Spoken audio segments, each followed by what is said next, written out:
Traditional Telugu వ్లాగ్స్కి స్వాగతం.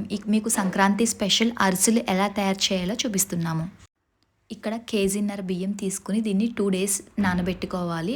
మనకి daily 2-3 times మీరు కడుక్కుని ఇలా 2 డేస్ నానబెట్టుకున్న తర్వాత కేజీన్నర బియ్యానికి కేజీ బెల్లం అయితే తీసుకోవాలి. దీన్ని మీరు తురుముకుని లేదా చిదగొట్టుకుని అయినా ఒక దల్సరి గిన్నె అయితే తీసుకోవాలండి. ఆ దల్సరి గిన్నెలో ఈ బెల్లం మీరు వేసుకుని ఇందులో ఒక గ్లాస్ వాటర్ యాడ్ చేసుకుని దీన్ని బాగా మరగనివ్వాలి. ఈలోపు మనము దీన్ని బియ్యంని నానబెట్టుకున్న తర్వాత దీన్ని మిల్లాడించుకోవాలండి, లేదా మిక్సీలో అయినా కూడా మీరు పట్టుకోవచ్చు. ఇప్పుడు దీన్ని జల్లించుకోవాలి.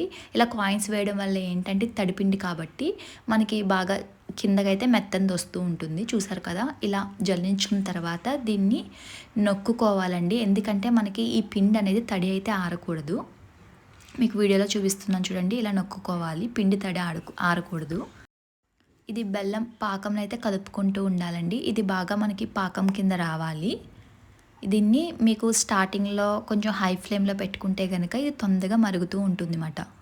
కొంచెం హై ఫ్లేమ్లో పెట్టుకుని మీరు బాగా దగ్గరికి పాకం వచ్చిన తర్వాత అప్పుడు మీరు ఫ్లేమ్ అనేది మీడియం ఫ్లేమ్లోకి పెట్టుకోవచ్చు. స్టార్టింగ్లో అయితే హై ఫ్లేమ్లో అయితే మీకు తొందరగా అది మరుగుతుంది. చూస్తున్నారు కదా, మరుగుతుంది. మీకు ఇప్పుడు ఇది పాకం ఎలా తీసుకోవాలి, ఎలా తెలుస్తుంది అనేది మీకు వీడియోలో క్లారిటీగా చెప్తున్నాను. ఇప్పుడు ఈ విధంగా కొంచెం మరిగిన తర్వాత ఇప్పుడు ఒక ప్లేట్లో వాటర్ తీసుకుని ఆ వాటర్లో ఈ పాకం యాడ్ చేశారనుకోండి, చూడండి ఇది వండ కింద అవ్వాలి. ఇది ఇంకా అవ్వలేదండి, పలుచగానే ఉంది. ఇంకా పాకం అయితే రెడీ అవ్వలేదు. మళ్ళీ ఉడకపెట్టిన తర్వాత ఒక 2 మినిట్స్కి మళ్ళీ వాటర్లో వేస్తే మీరు ఇలా దగ్గరికి తీస్తే మనకి ఉండ కింద అవుతుంది. చూడండి, ఈ విధంగా ఉండ కింద అవుతుంది. ఇప్పుడు పాకం అనేది రెడీ అయ్యింది. ఇప్పుడు ఇందులో కొంచెం ఆయిల్ యాడ్ చేసుకుని మీరు గ్యాస్ స్టవ్ ఆఫ్ చేసుకుని ఈ గిన్నె పక్కన పెట్టుకోవాలి. ఇప్పుడు ఇందులో మీరు ముందుగా మనం తడి బియ్యం ఆడించుకున్న పిండి ఉంటుంది కదండి, ఈ విధంగా వేసుకుంటూ ఉండలు లేకుండా దీన్ని బాగా కలుపుకోవాలి. ఉండలు లేకుండా దీన్ని బాగా కలుపుకోవాలండి.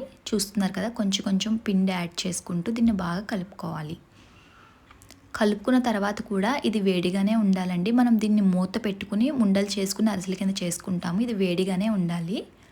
చూస్తున్నారు కదా, ఈ విధంగా ఈ కన్సిస్టెన్సీలో మీరు కలుపుకోవాలి. ఇలా మరీ జారుగా కాదు, అలానే గట్టిగా కాదు, ఈ కన్సిస్టెన్సీలో కలుపుకున్న తర్వాత ఇప్పుడు ఇది వేడిదే ఇలా ఉండ కింద చేసుకుని మనము దీన్ని అద్దుకోవాలి. మనకి ప్లాస్టిక్ కవర్ అయినా అరిటాకు మీద అయినా వీడియోలు చూపిస్తున్నాం కదా, ఈ విధంగా అద్దుకోవాలి.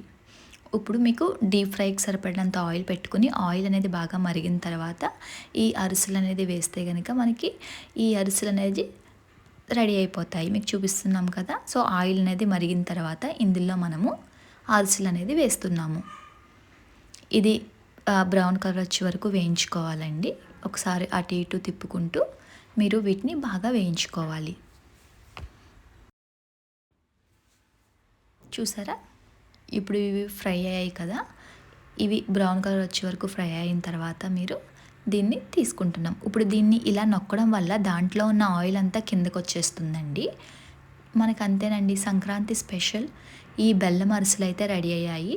మీరు కనుక మా ఛానల్ని ఫస్ట్ టైం చూస్తున్నట్టయితే సబ్స్క్రైబ్ చేయడం మర్చిపోద్దు. ఇవి లైన్గా పెట్టుకుంటే కనుక మనకి అరిసెలు అనేవి వాటి నుంచి ఆయిల్ కూడా కిందకు ఉంటుంది. అలాగే చూడడానికి కూడా మనకి చాలా బాగుంటుంది అరిసెలు అనేవి.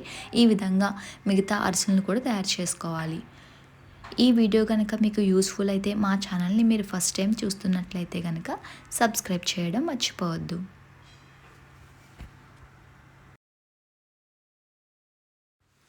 ఇదే ప్రాసెస్లో మిగతా అరిసెలను కూడా అలా ఒత్తుకుని ఇలా డీప్ ఫ్రై చేసుకోవాలి. ఎంతో సింపుల్గా మీరు ట్రై చేస్తే కనుక డెఫినెట్గా ఈ వీడియో చూసి మీరు ట్రై చేయొచ్చు. సింపుల్గానే మీరు ఇంట్లో ఈ అరిసెలను అయితే తయారు చేసుకోవచ్చు. ఇలా ఒకదానిపైన ఒకటి పెట్టుకోవాలి అరిసెలు అనేవి. అరిసెలు తయారు చేసుకోవడానికి 2 రోజులు బియ్యం నానబెడతాం కదా, అవి తడి బియ్యాన్నే మనం ఆడించుకుంటాము. మిక్సీ పట్టినా కూడా తడి బియ్యాన్నే మనం ఆడించుకోవాలి. ఆ తడి బియ్యాన్నే మనం పాకంలో కలుపుకొని ఈ విధంగా సంక్రాంతి స్పెషల్ మన అరిసెలు అయితే తయారు చేసుకోవచ్చు. మీకు కనుక వీడియోలు యూస్ఫుల్ అయితే డెఫినెట్గా కామెంట్ చేయండి అండ్ షేర్ చేయండి మీ ఫ్రెండ్స్తో.